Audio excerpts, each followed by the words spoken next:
welcome to another episode of Ain't That Something? And I just want to say, wow, we are in August already.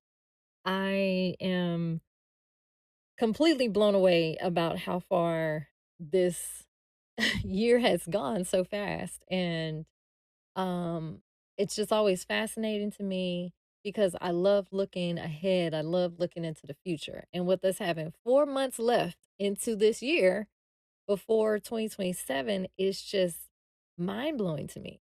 But we're here, right? And I'm grateful. And so, with that, I want to talk about y'all forgiving. Okay. I know it's a topic that gets a lot of conversation here and there, but I don't know if we honestly know how to proceed with properly forgiving others, right? And understanding that when we don't forgive others, all we're doing is bringing that pain, that disappointment, that hate and frustration you may have towards somebody with you into the next year, right? Who wants to do that? Who wants to still be holding on to something? And we have 4 months left in 2026. And now, because you haven't let that go, you about to bring it into 2027. Like, be real. Like, let's really have a conversation about this because we can think we are forgiving someone when we say, I ain't worrying about it. Out of sight, out of mind. I blocked them. I moved on with my life, right? But you don't realize that you haven't truly forgiven them. How do you know? If you hear that person's name, do you get upset? Does your mood change? Do you have flashbacks of what they did to you? Um, or hey, maybe you don't hear their name, or maybe that doesn't bother you, but have you ever found yourself in a situation where someone says something to you and it triggers a memory of how somebody treated you or how somebody talked to you or even what that person may have said? And now this person who said that, that's not that one. They didn't say it to you back in the day, but now this person who is talking to you presently, you go all the way off on them. 0 to 2,000. Okay? That's unforgiveness. That's you holding on to things that people have said about you, people have done to you. That's your guard up. That's your defense mechanism to make sure that that doesn't ever happen to you again. But how does that look? The outcome of it is the person that you're talking to, they looking at you like, "Dang, my bad." Like, "Whoa, I didn't know it was going to upset you that much." Right? And the person, get this, the person that did it to you, they parasailing somewhere. Okay? They telling their wife or their best friend like, "You can do this. Push. Yes, I do. I love you." They're living their life. Okay? They are not worried about you. But you got them living rent free in your head because what they said to you had that much of an impact. What they did to you had that much of an impact and you haven't let it go. And all you can think about when that is reminded, that thing that they did to you is reminded, all you can do is wish the worst thing to happen to them. And you might play it off. You're like, "Oh, I don't care about," but deep in your heart, in the back of your mind, you're definitely wishing something terrible happens to them, right? So why is that? Why is it that when we haven't forgiven someone that that's what the side effects are? Well, I'm going to tell you gently. It's basically because forgiveness is not for that person. Okay. They don't get a reward. They don't get an email saying, oh, today Eve forgave you, right? You can carry on with your life. She's not mad at you no more. Okay. She's not wishing that your car is all on flats and breaks down and you be late to work. No, no, no, no, no. The forgiveness is for you because you are the one that this happened to. You are the one that it affected deeply. So you have to go through the process of actually opening up your heart and your mind to let this go. Forgive that person and move on. It took me a long, long time to really understand that concept.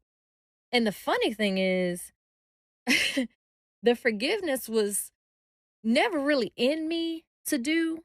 Okay, because I definitely was wishing that your car got slammed with a tree or you lost your job or something worse. Okay.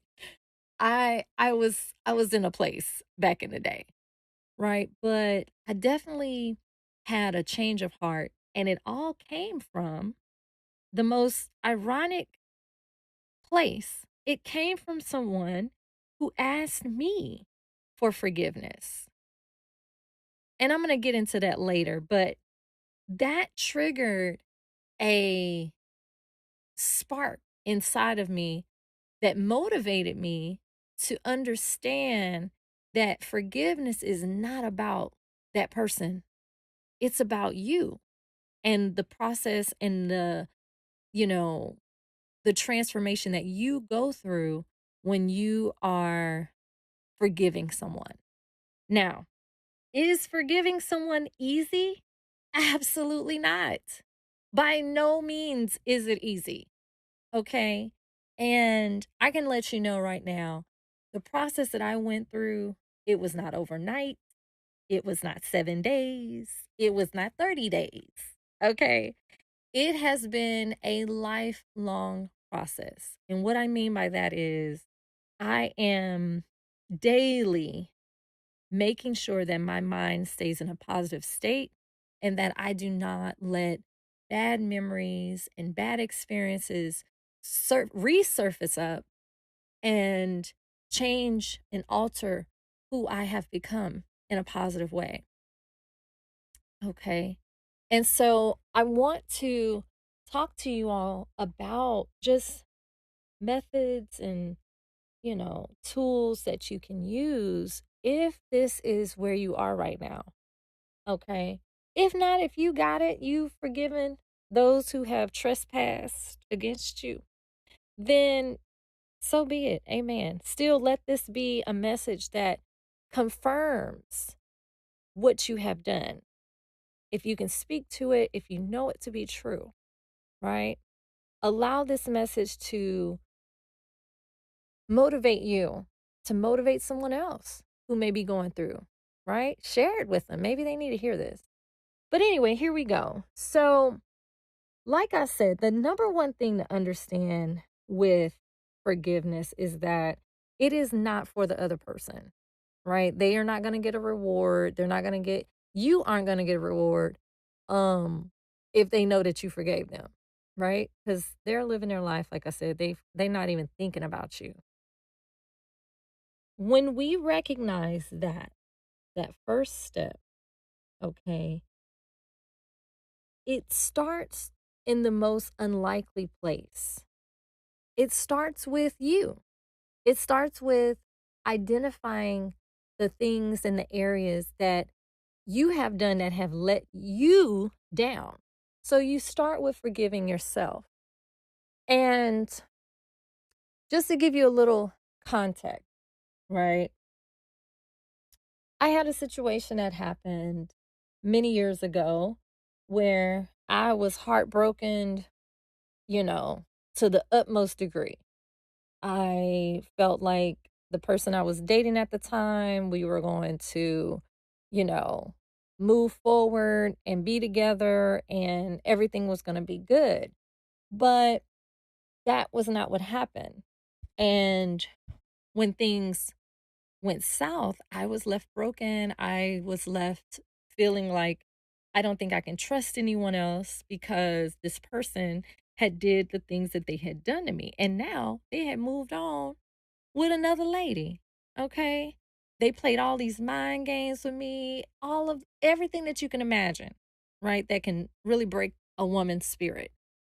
And at the time, I was already fragile. I didn't have the most um confidence in myself. I didn't have a high self esteem.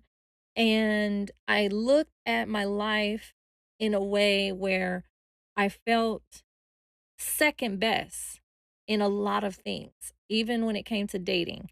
If I dated someone, if I knew they were dating someone else, I definitely felt like they liked the other person more than me, even though I was a great individual, great woman, had fun, put together all of the things. But I had these thoughts in my head, right? And this individual that I was with played on those insecurities that I had big time. So when it all, ended, I was in a really dark place.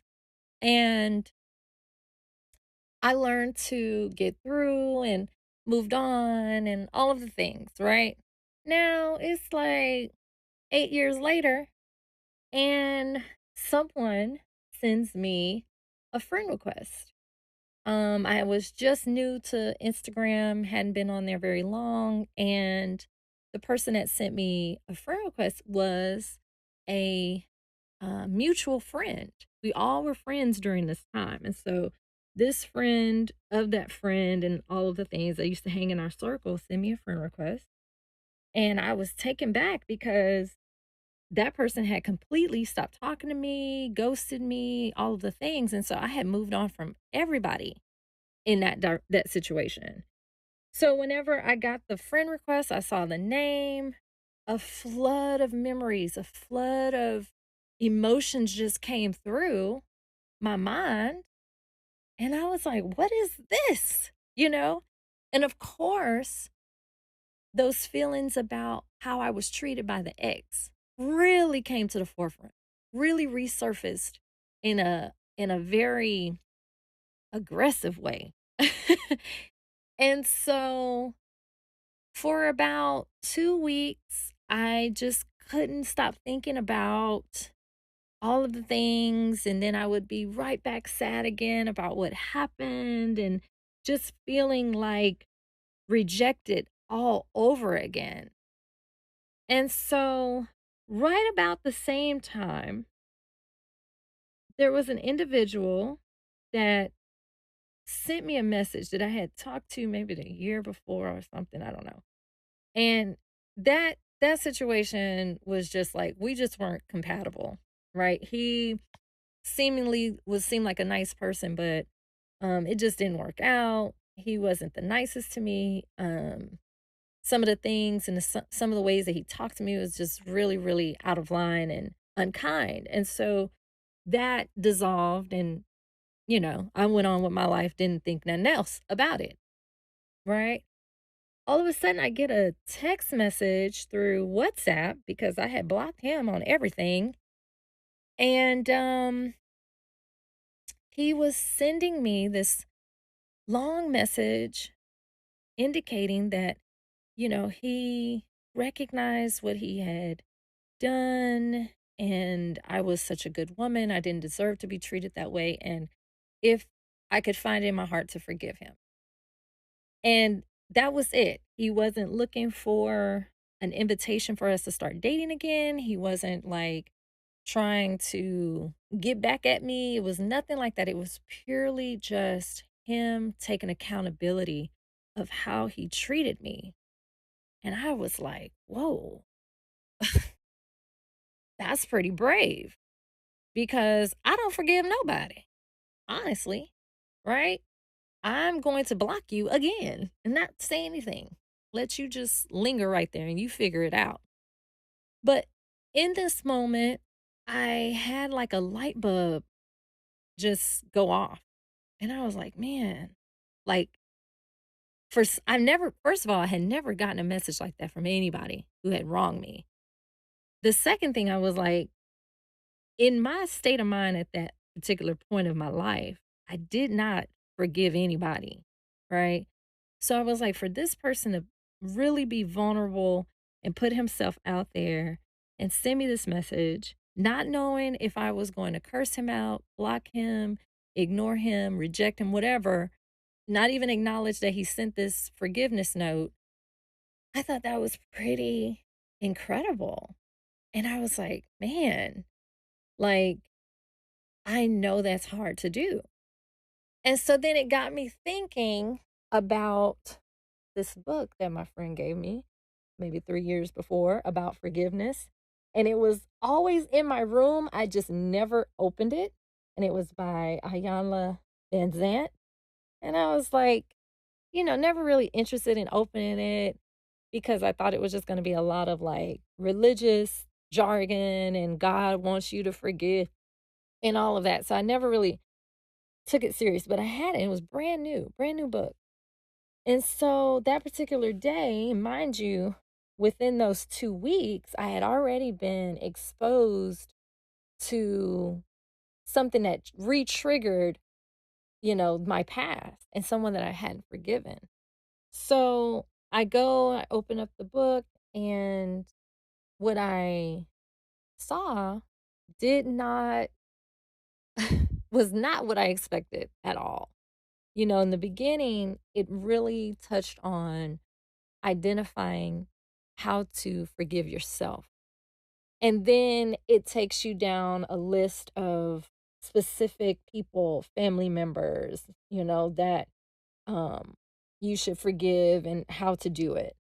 And so I was like, okay, I'm going to do this because I don't want to hear that ex's name or um have a thought about that and it do this to me where I'm distracted and I'm back, emotionally frustrated. So I went through the process and, made my list and told myself what I needed to say from the book. And then there was another section that lets you know that this forgiveness process is not a one and done, right? It wasn't just, oh, I'm going to forgive myself. I'm going to forgive my dad, who I never met. I'm not going to forgive my mom, who just left me. I'm not going to forgive my grandma, right? It was a list, like an assignment. Each chapter was almost like a new unit. When you're in school, you go to another unit and you learn more about that topic or that subject. And so that first part was about your family and yourself and forgiveness and what it means. The next part was application, how to take that and now start applying it with other tools and techniques to make sure that, you can really make it through this process of forgiving. And so in the book, there was something I had never heard before. It was called tapping, or the actual word associated with it is EFT. Okay. And basically, what that stands for is emotionally grounding yourself. Okay. Whenever you are in an emotional state, sometimes counselors will say, you can ground yourself by counting to 10, taking deep breaths, and things like that. But with tapping, it's a very interesting process because it's all about freeing your emotions, right? The EFT is emotional freedom techniques. And so what that does is literally what it says. It's like you're freeing your mind of these negative thoughts or these negative memories and allowing yourself to come back down to a neutral space. So, for example, a negative thought comes into your mind, right? Um, this guy he broke up with me. He lied to me. So that thought comes into your head, and then it may branch off into other thoughts and other memories. And now you're back emotionally down. Okay. With tapping, you are going to do a technique that is a very brief, um, physical process where you're actually tapping different parts of your body that are relieving the pressures. Like, for example, in acupuncture, the acupuncturist will put those little needles in specific parts of your body to relieve certain stresses or certain toxics.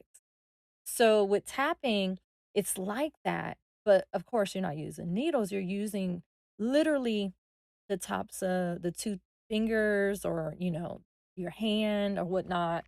When I did this, I used two fingers, my index and middle finger. And in each one of these sections of your body, you would tap maybe 5 to 10 times. So you start at the top of your head, you start leading from the top of your head down to your third eye area, um, your temples, then you would go down under your eyes, under your nose, your chin, your collarbone. And then there was an area that I would do right around my wrist, my radial, like where your heartbeat you can feel. And then start back over back to the head. And so each time you're doing this tapping, right, you're actually calling out verbally the thing that it is that's pressing on your mind. And then you're calling it out, but eventually you start to say something positive. You replace it with the positive piece. So, for example, at the top of my head, I'm tapping 5 to 10 times and I'm saying, "This hurts." Because of that thought of him breaking up with me or him lying to me, right? So that thought I'm saying while tapping my head, this hurts. Then I go down to my third eye and I say, I'm still carrying this. I'm still tapping though.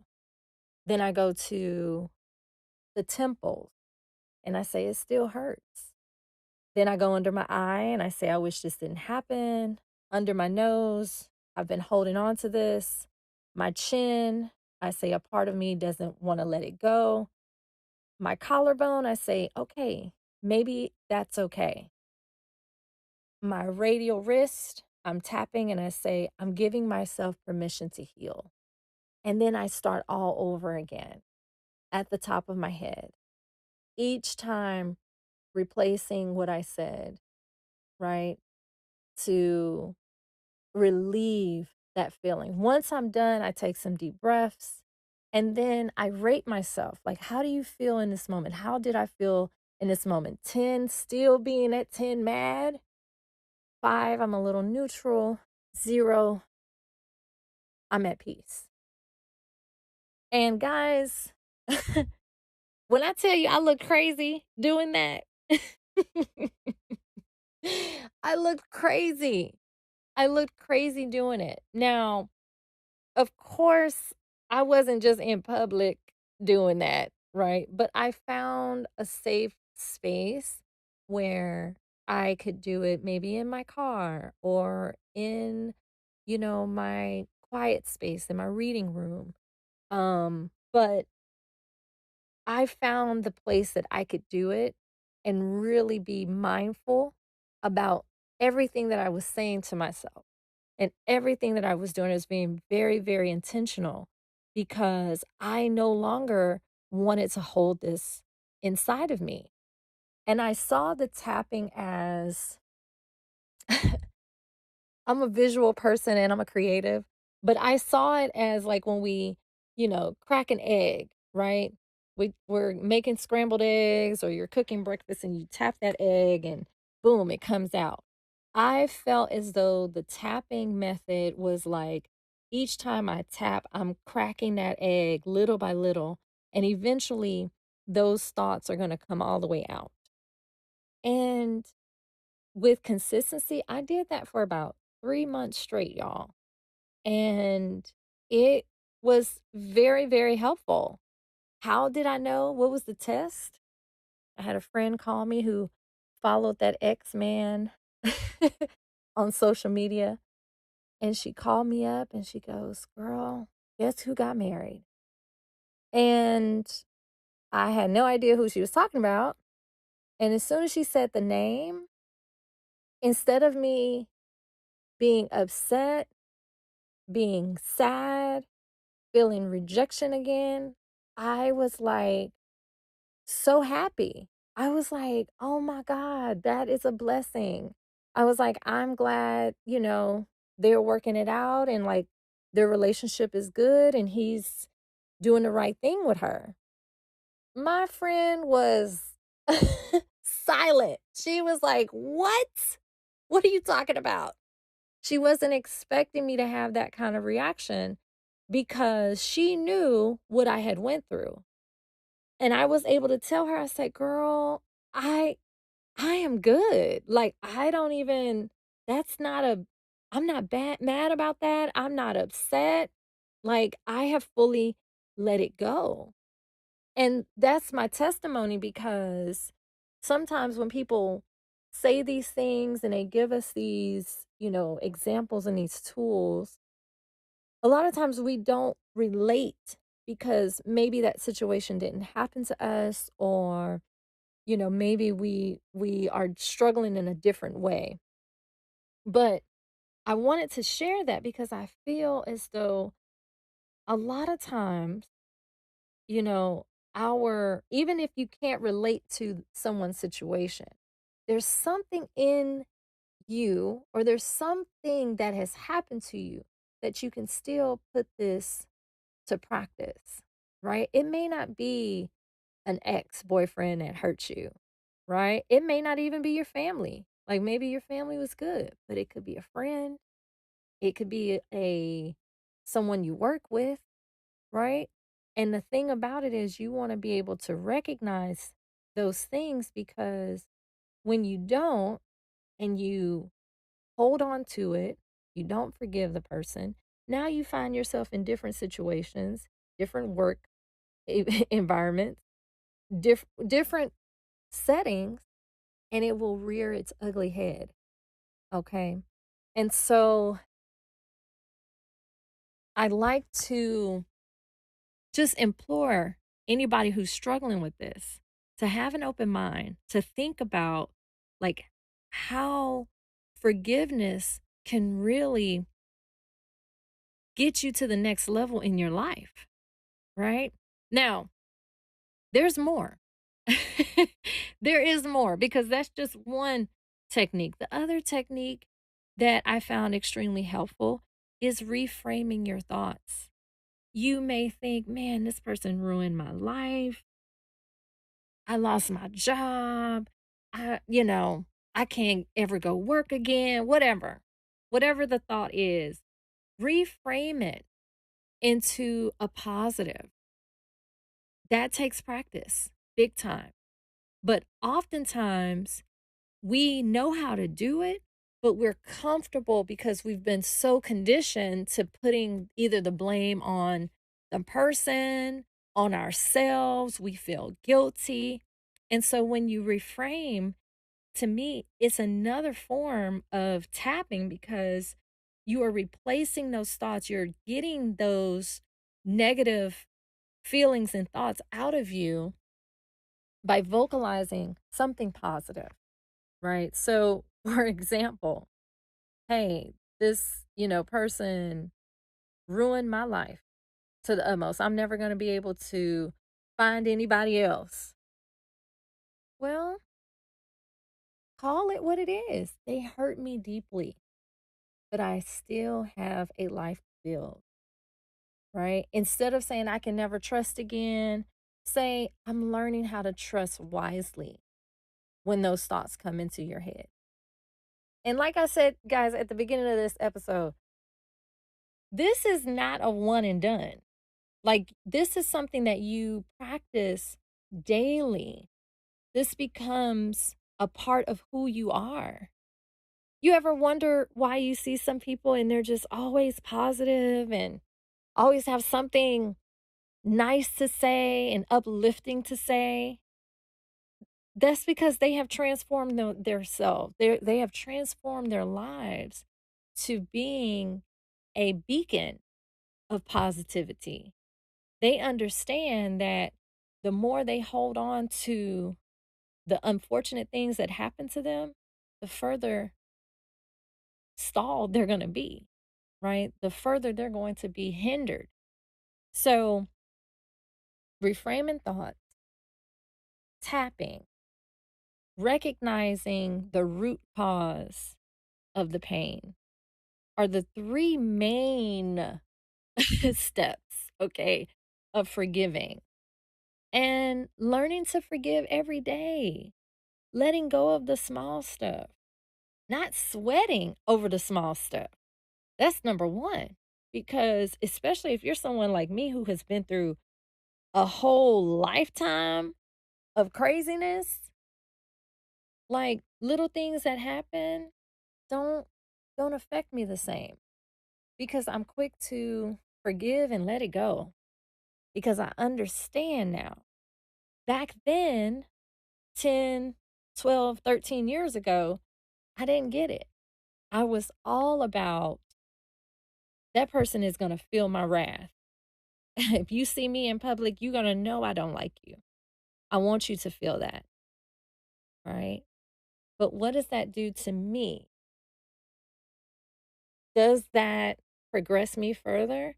Am I moving slower at my goals? Absolutely. When I'm holding on to that stuff. I express to my students when I'm talking to them about forgiving something that happened to them. Um I use the analogy of carrying a backpack with a bunch of books and stuff in it, right? Because we all know what it feels like to carry something super heavy on our backs. And when we let it go or we finally put it down, it's like, ooh, ooh, relief, right? When we don't forgive others, when we are still holding on to what they did to us, what they said to us, how they treated us, how we can't trust them. Listen, you just packing that backpack even more. And it's not just them. It's just not their stuff. It's what everybody has done to you. That's all in that same backpack. You're just weighing yourself down. In the book that I read, she used a mountain. She says a mountain is what's, on your back, weighing you down. Mountain, backpack full of books, whatever. It's the same thing. It's slowing you down. But as soon as you recognize that, as soon as you go through the process and you're consistent with it every day for the rest of your life, you're going to feel light as a feather. Right? You're going to understand that the more I hold on to this, the more I resist forgiving someone and letting something go, then I'm weighing myself down. It's that simple, right? You're holding yourself back because you got all that on you. You're wanting to get into a relationship with somebody new. Have a goal of wanting to be married or have a companion, but you can't let go that somebody treated you this way. So now this person who's standing in front of you that could be a good person for you, you bringing all of this to that new situation. And don't let them say something that reminds you of how someone treated you. You're finna go off because that's what's in your backpack. That's that reminder, like, ain't nobody finna treat me like that. Ain't nobody finna talk to me like that. Oh, such and such used to talk to me like that. So you about to have it. You about to go from 0 to 2,000 real quick. And this person don't know nothing that happened, right? It's real. It's a real phenomenon that happens when we don't forgive others. And we don't recognize that the forgiveness is for us. I can't emphasize that enough. It's for us. It's not for them, right?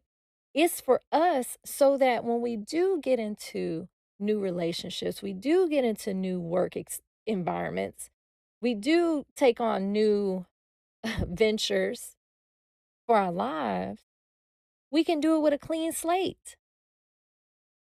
Doesn't it feel better that you can come into a new situation, get to know the person, get to know the situation the way it is without automatically having this distrust? You haven't even given the person a chance, right? My next example is people that are married right now. You're married to someone who mistreated you, who didn't value you in a relationship, takes advantage of who you are. And sometime during the marriage, they've either disrespected you in the worst way, disregarded how you are, how you feel. And instead of you moving on and letting that situation go, you stay in it to show them that you're not going to forgive them. You mistreat them on a higher, you start disrespecting them. And they may be honestly trying. They may be in a place in their journey where they're trying to do better, trying to make this marriage work. Because you are so caught up in how they treated you and you haven't forgiven them, your marriage can't grow. Your marriage can't heal, right? And so you decide to stay in it because you want to show that person every day. You want to teach them every day a lesson of how they hurt you and you want to hurt them right back. How does that look if you have kids in the situation? They're seeing that. Do you think the household feels safe, feels healthy? Would you carrying on like that with him? No. If it's that bad, step away from it. Let it go. Because he might be good in some other areas and bad in other areas in your eyes because he's not the one for you. He's not really your man. So why stay in a situation if you say you're going to work it out because this person treated you this way or he did whatever he did to you? You're committed to trying to make it work, but you're not putting the effort of forgiveness to make it work. That's deep. That's the conversation that no one wants to really talk about. We want to always place the blame on someone else, but we're not taking a look at what is holding us back, right? Listen, forgiveness is not an easy task whatsoever. No matter what we look at, no matter what scenario we put in, right? Some of us can't forgive our parents for how they treated us or the expectations that they put on us that we felt were unrealistic. And so, because of that, now you're still holding on to that, but your relationship with your children is not that great. Nothing is progressing. You have to forgive. And like I said, it took me a long time to understand that and really see it for what it is. But it is true that the longer you hold on to how someone treated you, what they said to you, it's only going to live in you. It's only going to weigh you down. And it's going to, unfortunately, stifle your growth. And I want to say this: the more you practice forgiving and speaking on forgiveness, the better we grow as a people, because just like 13 years ago, I didn't care, or even you could never even get the word forgive out of me. I learned, and now I do better, right? I learned something. I learned a way. I learned a skill. I learned how to share that skill with others. And that's what it's about. Okay. So if you are in that place where you have not let that go yet, baby girl, baby boy, today is the day, right? So don't go into 2027 holding on to an overfilled backpack of burden, stress, and pain. Drop that. Take it off. You are worth so much more than the pain that has happened to you. You've overcome it, and you can be a positive example to others. You can inspire others that, hey, I went through the same thing that you're going through and I got through it. This is what I did. That's the that's the beauty of it all. Is that we all become teachers and learners in this situation. So, it's August. We got 4 months left of this year. So, use these 4 months to apply some of these techniques. Journal. Recognize what is really bothering you. Recognize why you are feeling so miserable and upset all the time. What happened to you? Let that be your starting point. And then apply the tapping and the reframing and the positive self talk, right? Replace talking down upon yourself with uplifting yourself with positivity. If there's something that someone said to you in the past that always made you feel less than, hey, reverse it. Identify all the positive things about yourself, who you are. You have to love yourself. You have to forgive yourself. Okay? If you feel as though you did something so embarrassing, give yourself grace. We are human. We can embarrass ourselves from time to time. But don't let that be in the back of your mind all the time. And don't let that be the reason that you're like, oh, that's why this happened to me.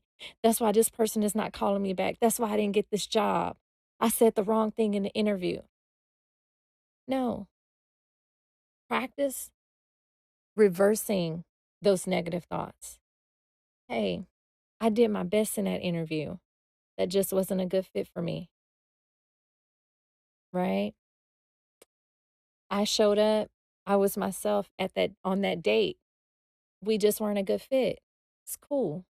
There's plenty people else, plenty more people to date, right? So, with that, y'all, I appreciate you listening. I appreciate your support. Don't forget to follow. Don't forget to subscribe, share, and until next time, y'all, ain't that something?